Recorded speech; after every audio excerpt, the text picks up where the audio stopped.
All right. Good morning, everybody. Thank you for joining in on today's Krembil coffee break session. This is the last session in our Krembil coffee break series.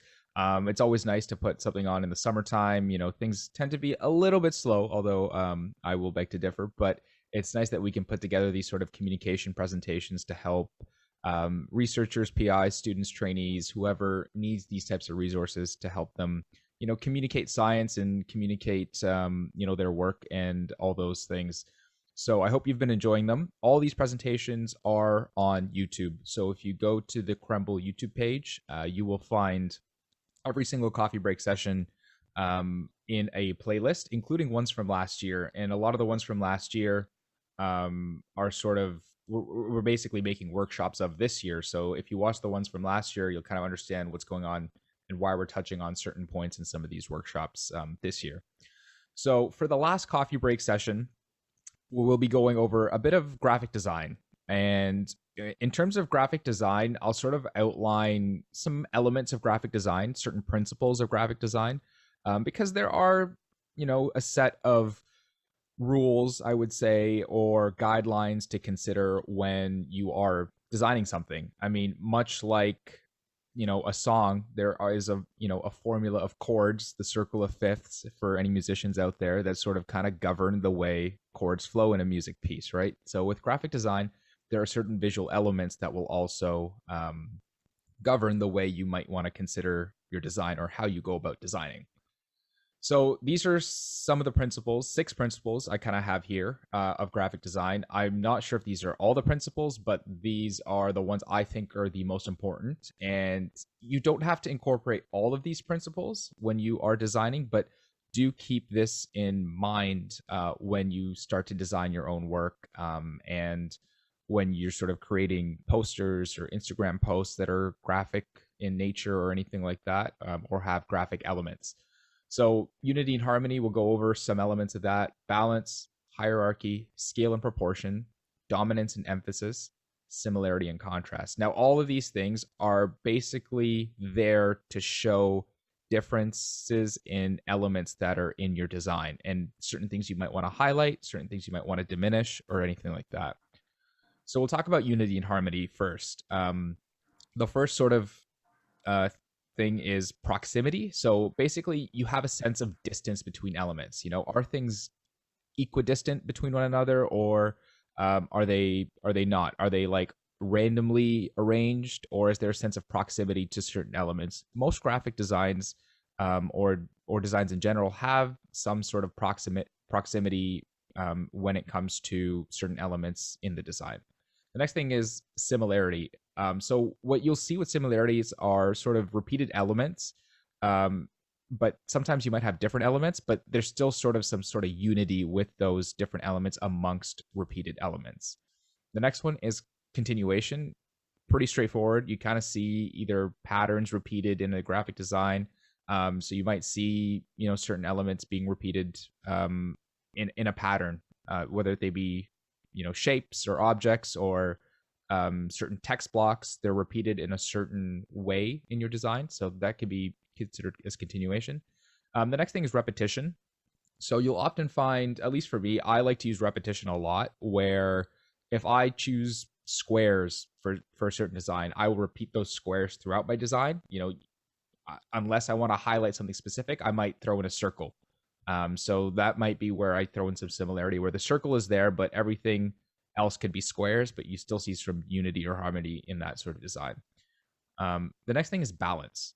So balance is a big thing in graphic design because there has to be some sort of balance when it comes to your design. There can't be an entirety of randomness of elements in a design simply because your viewer's just not going to know where to look, right? So there are sort of 3 aspects to balance. You can have symmetry, which is basically you arrange everything in a symmetrical order on your page.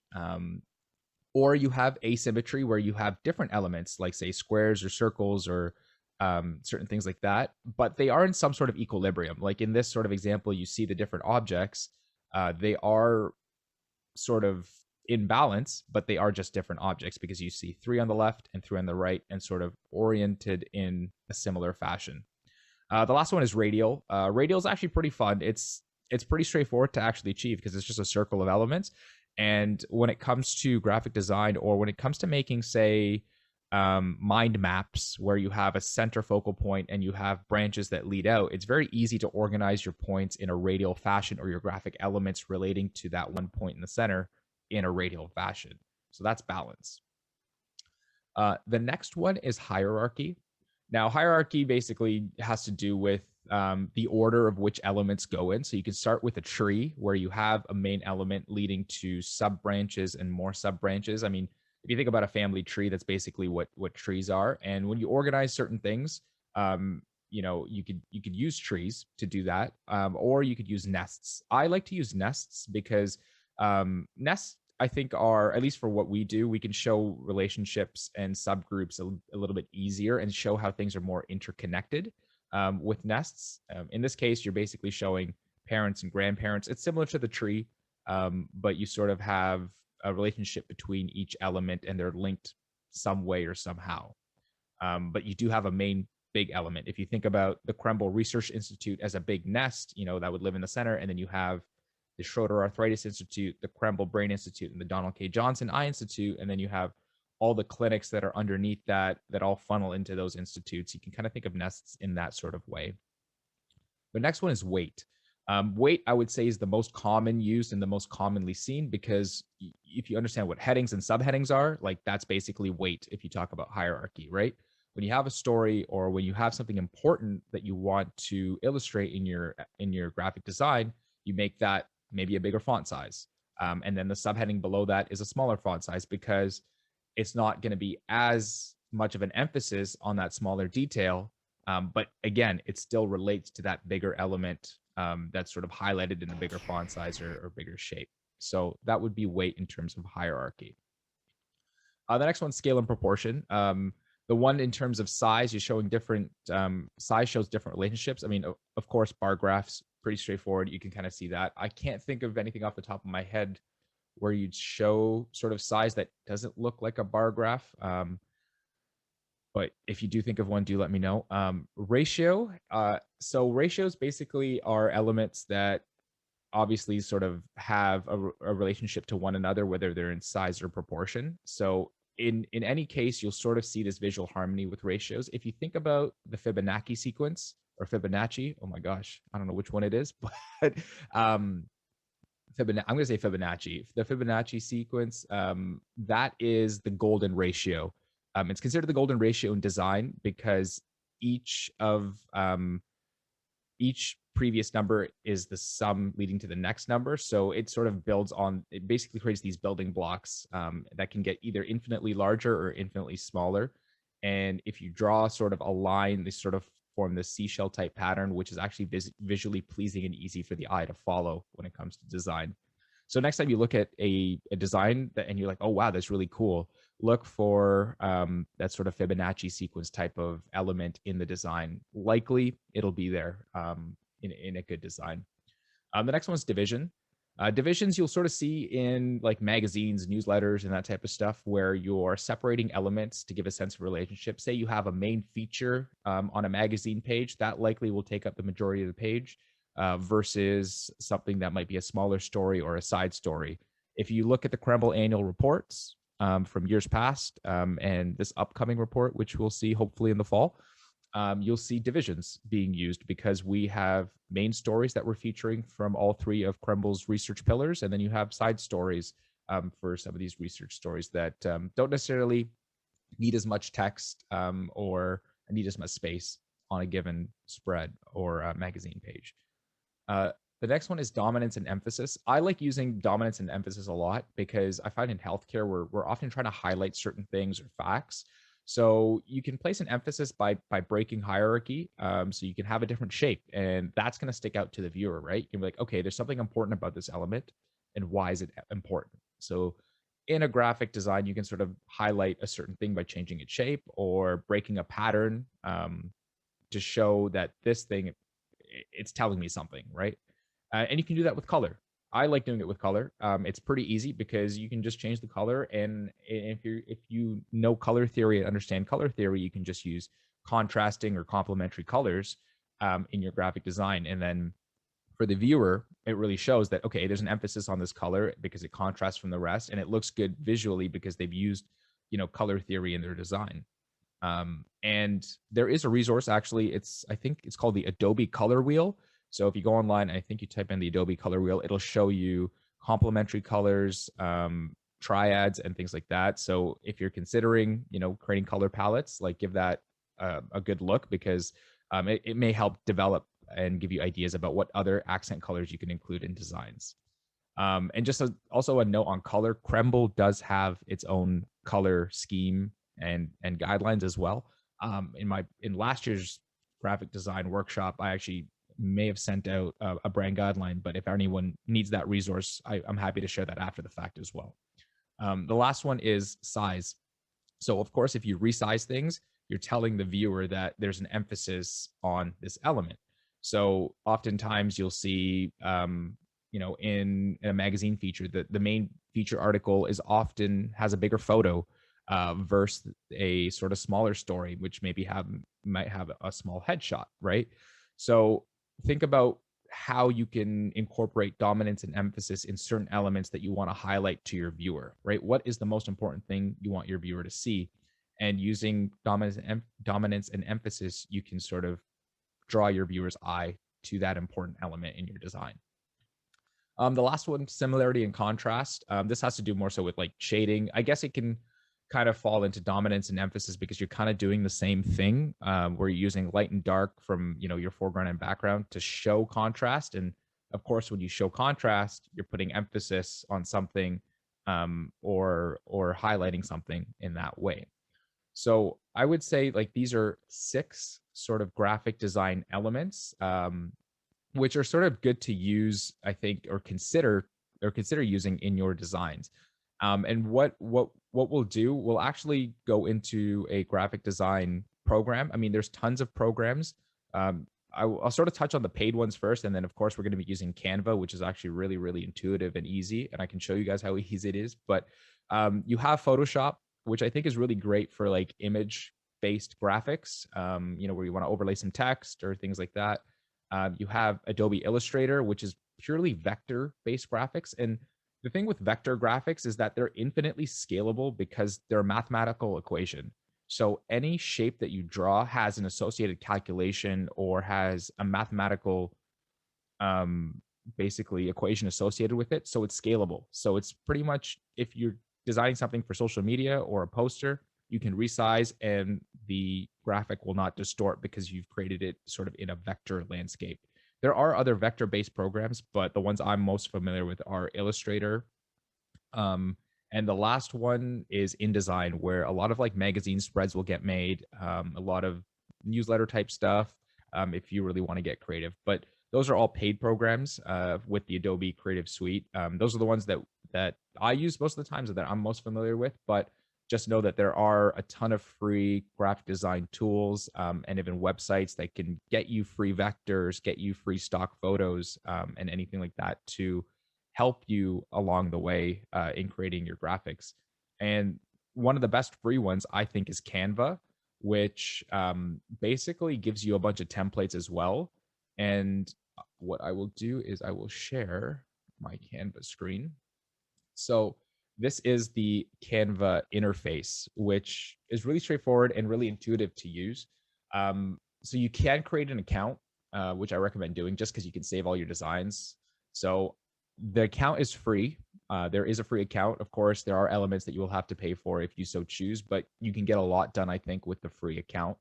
And so you can basically choose from presentations up here. It's like basically ask you what you want to design. You can choose social media posts, which is really cool. And it's already pre-customized for you, right? So you have an Instagram post here, tells you what the dimensions are. You could do a Facebook post, an Instagram story, stuff like that for social media. Or if you want to create it, say you've got a YouTube video, but you're struggling to create a thumbnail.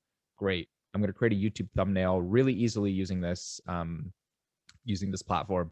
Are you into TikTok? Cool. You're making viral videos. That's fun. You maybe want to create a TikTok video with the help of Canva for some graphic elements. So what I will do is actually, I've started a bit of a poster here, and I'll click on this one, and it's sort of just a little infographic. Now, say you wanted to create an infographic about the Krembil Brain Institute. So here we are, the Krembil Brain Institute, and you can kind of see some of the principles of graphic design at play here, right? We've got some repetition here and some patterns. We've got similar elements being used here with the circles. There's sort of a visual flow to the infographic. What I could do actually, since I've got Don and Gellera here, they're both co-directors, so I wanted to represent them both equally. So you'll notice that these are the same size. Though Don here is a bit higher, I might not want to do that because it might show that Don may be more important than Gellera, but that's not the case because they're both co-directors. So in this case, I might want to bring them equally into plane. And maybe I want to now center this, and I can center it just like that. And you can see sort of the pink lines come up, which basically gives you a nice grid to snap to. And you can click any of these boxes and start typing in whatever you want, whatever the title could be, which is really straightforward. You can change the font. I'm not sure if you can have custom fonts. Right now on my browser, I'm on dark mode, so that's why you can't see some of the fonts here. But on your browser, I'm sure you'll be able to read it. But you can change it to sort of any font you really want. Does that look cool? And UHN does have fonts. But for Canva, I believe you're restricted to the fonts that are sort of built in, which is fine. Maybe you just find something that you want to stick with for your lab, for your research group, and you can use that font for every single graphic design that you come up with. So in this case, I've got Krembil Brain Institute. Maybe I want to center this or something like that. Maybe let's go to alignment. Oops. Let's select all the text. So Control A will select all the text. And maybe I want to do that. Krembil Brain Institute. And I'm not liking the size of this. So let's say I'm just going to make it bigger. Cool. I can just pull by the corners and drag. And now I'm just going to center it again. Nice. Now this is a bit too close. So I'm just going to bring this down a little bit and center it. And I don't like how this is aligned left, but this is aligned center. It's a bit weird to kind of see that. So maybe I'm just going to change the alignment on here. Now it's center. Maybe I'll bring this up a little bit so you can use the arrow keys, bring it up. And there you go. So you've got a little title, a little subheading. Of course, the subheading is a bit smaller than the title, right? Hierarchy. This is what you're highlighting first. And then you're sort of explaining this in a little subheading here. And then I've got a nice photo of the co-directors. Of course, you might want to have a text box saying who they are. So you could add a little body of text, and you could say co-directed by Doctors Weaver, or well, left to right. So we'll say Doctors Day and Weaver, right? You could say something like that, and you can just move that into place. Or what you could do is you could have you can make these photo elements a bit smaller and have a quote here explaining how the Krembil Brain Institute has benefited so many people with, neurodegenerative disorders or neuro-related illnesses. And you could have a quote there, and that can really highlight, what the Krembil or what the Krembil Brain Institute really embodies. And then I just threw some fun little graphics here, for sort of just to have, or what else you could highlight. You could talk about how many people get seen. Now, the nice thing with this is they have an element called pictograms. So the great thing is you can show dominance and emphasis really easily, because you could say, there's 8 of these little individual people here, and maybe one person represents, 10,000 people or something like that. And then you could change this to a stat, and you could say like 1 in 10,000 people or whatever could experience that. And you could fill these items. So there's a slider on the left that says fill, and you could just drag that if that works. Oh, there we go. So you can expand. So you can see that you can expand as many items as you want. And then if you want to fill them or not, if it actually shows that. I guess not. I guess it's not working. It did it for this one. Let's see. Oh yeah, so it does it for this one. I don't know why maybe it's a glitch right now, but so you can see how you can show dominance and emphasis here, where it shows how many items you want to fill. In this case, I can just fill one, and I can change that color too.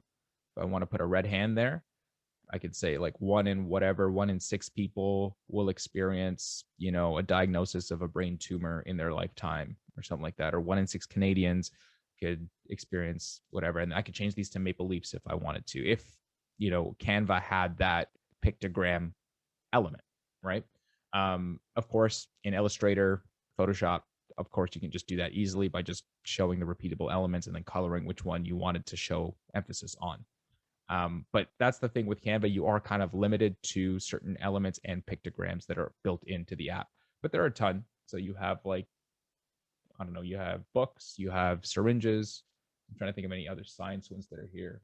I don't see too many. I mean, if you work in neonatal care, there's a baby one. So have an explore on the different elements of Canva, and you'll definitely have a good idea of what you can use. And there's a ton of also just free things that you could search up. So let's go ahead and create something else just from scratch and see what we can do. Or actually, let's talk about one thing that we all love to do, especially if you're in communications, are newsletters. So Krembil sends out a newsletter, I think quarterly, and I know some other departments do as well. But you can create really easy newsletters using pre-built templates in Canva. So you can change the name of the newsletter. You can have your main article here. Maybe you've got copy already on a Microsoft Word document, but you're not sure how to sort of arrange it, and you want to add photos, but you don't know where to place those photos. Canva really makes it simple for you to pick a template. I could pick this template. I mean, I'm not sure if I'd want to do that. This one's a pro template, obviously, as you can see, so I don't have access to it because I've got a free account. But you'll see on the bottom, it'll say either free or paid, or you'll see sort of a pro little symbol there. But the free templates, I think you can get really creative with and even move around elements. Say you don't like where this photo is and you want to kind of move these elements over, you can kind of just click and shift click to highlight all these elements, and then, oops, I missed that one. And then move them over to this side if you want, and then you move the text to here. Maybe you like this a bit better. You can highlight all of them even and move it there. And maybe that you like that better, or you want to split this into 2 articles. So maybe you want to keep this photo here and move this one a bit further up, and then make this, well, obviously you wouldn't make that smaller because you want the text to be consistent sizes with the rest of the body. But maybe you change the text box size and you have 2 articles. So you can copy this text box again. You hold Alt and click, and it would just drag it down here. And maybe now you want to have 2 main articles, or feature 4 articles in one page, and you can feature your 2 main articles here and then your smaller articles here. So newsletters, I find, are a big one that UHN uses a lot. Different departments. I know for Krembil, we send a newsletter, and I think all the other research institutes as well. So take advantage of the free templates, because really all you have to do is plug and play. And you'll see it's pretty well organized, right? There's a clear flow. There's a title. You read your main article, you see a photo, you read the other article, you see a photo associated with it. And there is sort of an organization with all of the text elements and graphic elements in some of these templates. And so you don't have to do, too much really designing per se, because, Canva does make it really easy for you. Let's go and make, say, an Instagram post. I think this one can be really cool. I just thought of this one this morning and I started working on it so I could show you guys. But, something as simple as like, oh, our vaccine's working against COVID-19. You could have something pretty easy and straightforward like this. I like to offset some of my things. So if I have a title here, as much as even putting this on this side would look cool, I like to offset things. I mean, that's just me personally. And, design is a personal choice. And, if you know the rules of design, you know where you can bend them and where you can break them. But keep in mind that designing things is a complete personal choice. Some people might like your design, other people might not. And that's okay. That's part of the creative world and creative space. But if you're happy with your design and you think it gets the message across, then absolutely, and it works for your purposes and you think it reads well, then you could stick with it. So The reason I chose to offset it here is because I have this graphic design on the bottom, or this graphic element on the bottom. So I find if I put this on the left side, it just becomes too left heavy with elements. So I wanted to sort of balance it out and put this on the right side. And then what I'll probably do next is let's go to the elements and let's search up another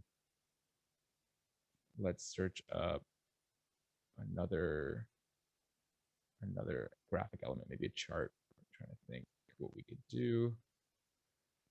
Oh gosh, I don't like that one. So you just hit backspace to delete it if you don't like it. Maybe let's just do a bar. And we can just resize it so that it's not going to be too dominant over another element. So what I might do is change the percentage. Let's say, let's go with that. And you can see the bar move there. I don't like rounded corners, so I'm just going to make it straight because this was straight. I think it would be weird if you had rounded corners on one element and then straight edges on another. Like that would just not be consistent, I think. So if you're going to do something like that, just make sure you're consistent with the design. So maybe I'll do something like that. And then I will make this a bit smaller so it's not as dominant. Maybe the same. What was the line thickness here? 10. So maybe I'll make the line thickness about the same. 10. So now that thickness and this thickness is the same. And there we go. And maybe I will say something like, copy this text down. You could say 90% of cases are in unvaccinated individuals. Obviously, fact check this. Please don't take this for gospel.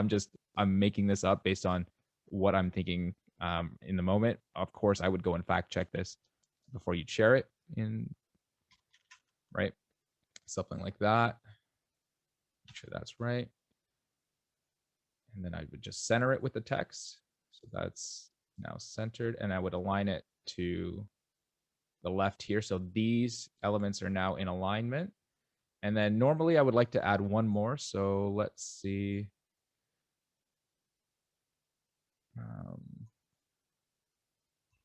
You could say something like 0 ICU cases are from vaccinated individuals.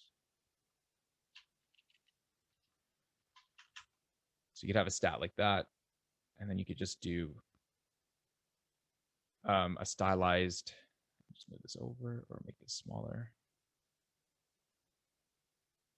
I might do that here, where I could just move the elements around, and you can kind of play around and see what looks good. Maybe something like that works. And then you could just do, see if this works. Well, you could just do a text, a sort of a typography type 0, or if you just wanted, let's see, just like add a heading, you just do 0, change it to the right font, obviously, and then I could just do that where it's just an emphasis on the number 0. Obviously, you can play around with it, or you could have something like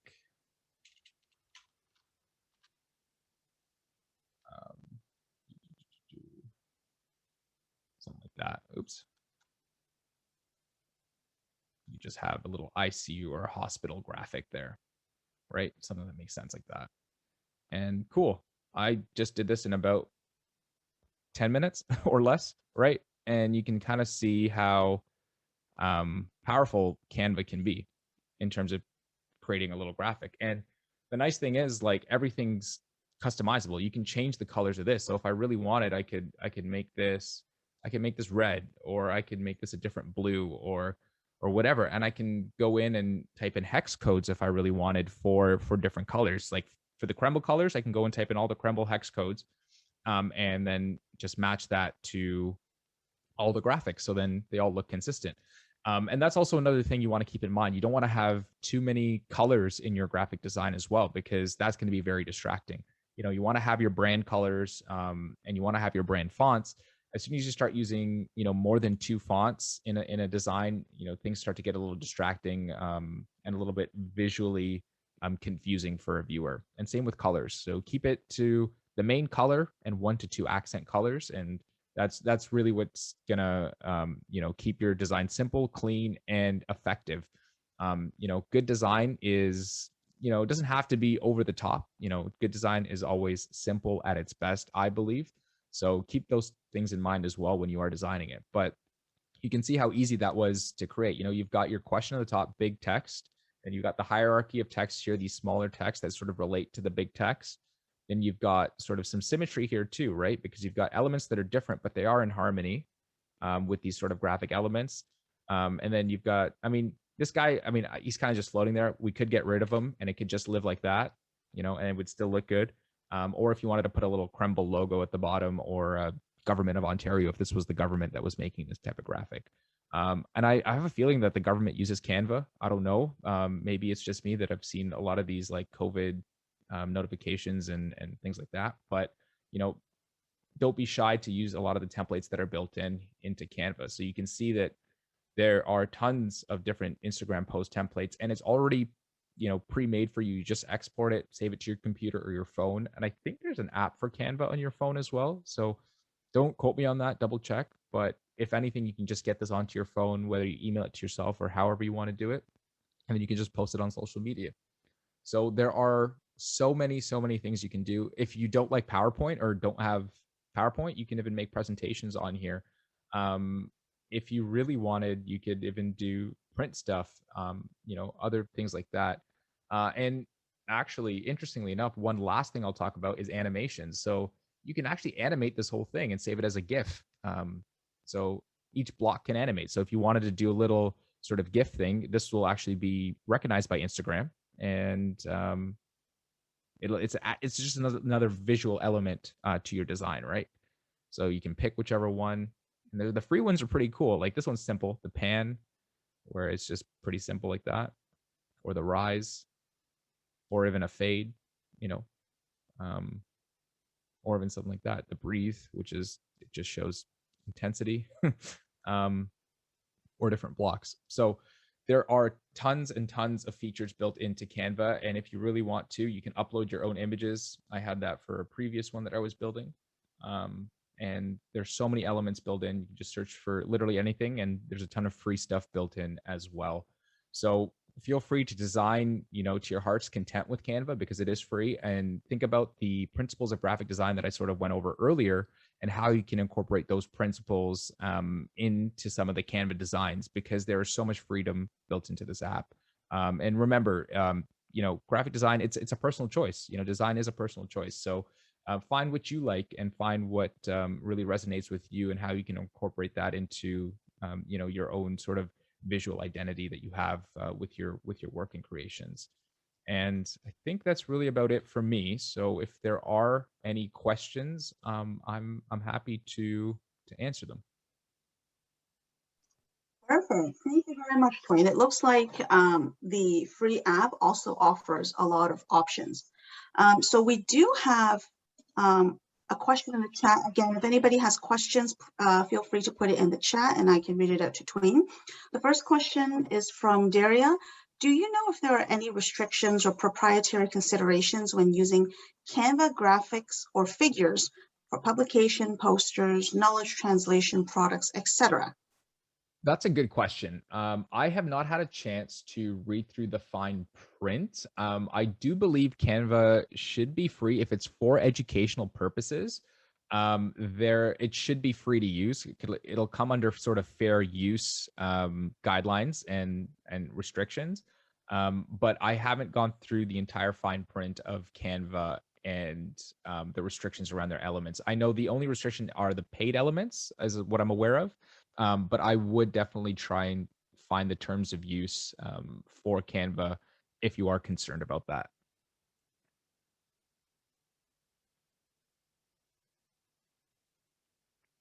Thank you, Twain. So while others are potentially populating their questions into the chat box, I'm just going to throw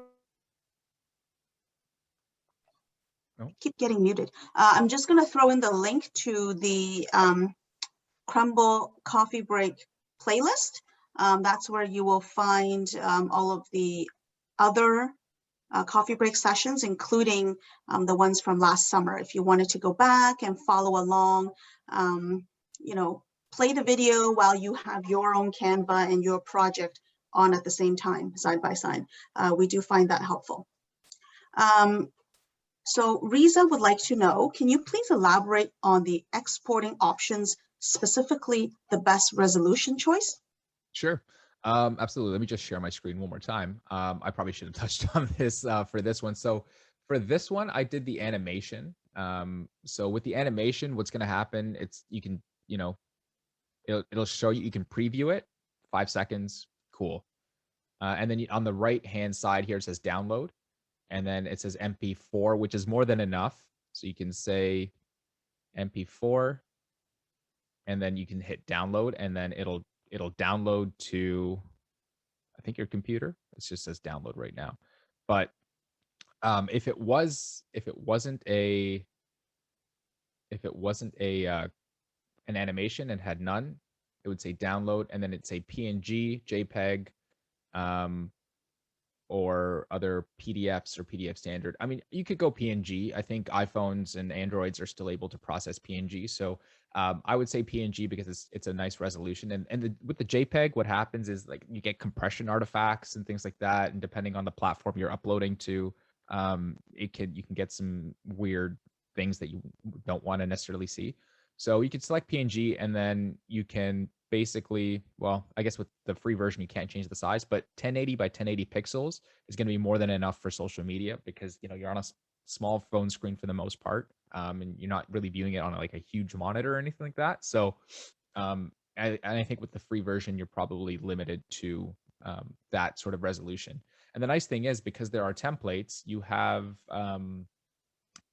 different preset resolutions. So if I wanted to do, say, a poster, let's say just click on poster, and let's say I click this free one, and I'm going to say download here with this arrow, and then PDF, and then it'll just print the 8.5 by 11 for 8.5 by 11 print. So you could download it and then, send it to your printer, or send it to, say, a printing house if you need many copies in a different paperweight or whatever. But all the options can be found sort of on the top right for exporting. And the nice thing is there's presets for the export, so you don't have to worry too much. It's already pre-made to social media and different platforms.